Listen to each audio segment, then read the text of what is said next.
క్రీస్తునాథుని యందు ప్రియమైన సహోదరి సహోదరులారా, నేటి దివ్య గ్రంథ పట్టణాలు మనకు ఏమి బోధిస్తున్నాయి అంటే, దేవుడు నీతిమంతుడు మరియు పరిశుద్ధుడు.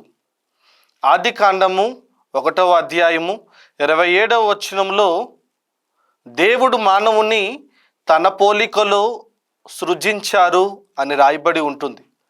తన పోలికలో ఉన్నాము అంటే మనము కూడా ఆ నీతిగా పరిశుద్ధంగా జీవించాలి అని.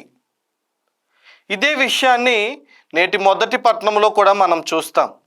పునీత పౌలు రోమీయులకు రాసిన లేఖ 8వ అధ్యాయము 30వ వచనంలో దేవుడు మనలను నీతిమంతులుగా పిలిచారు అని మనం వింటాం.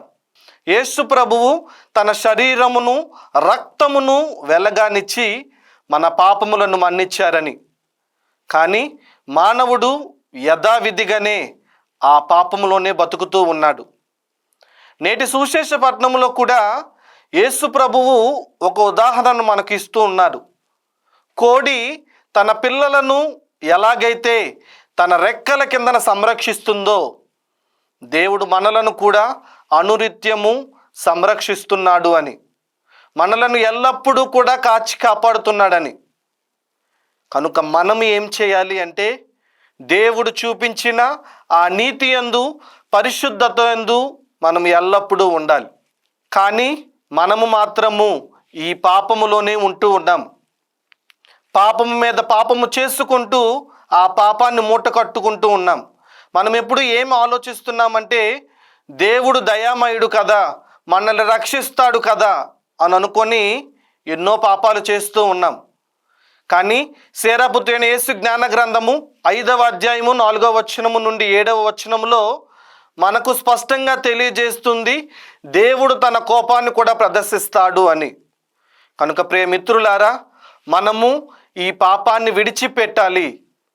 అదేవిధంగా పునీత పౌలు ఎఫెసీ ప్రజలకు తన యొక్క లేఖలో 4వ అధ్యాయము 27వ వచనంలో మనము ఒక కొత్త స్వభావాన్ని ధరించాలి అని అంటూ ఉన్నారు. ఏంటి ఆ కొత్త స్వభావము అంటే, నీతి మరియు పరిశుద్ధత. ఎప్పుడైతే మనము పాపాన్ని విడిచిపెట్టి ఈ నీతిని పరిశుద్ధతను కలిగి ఉంటామో, అప్పుడే మనము దేవుణ్ణి పోలి జీవిస్తాము అని నేటి దివ్య గ్రంథ పట్టణాలు మనకు తెలియజేస్తూ ఉన్నాయి.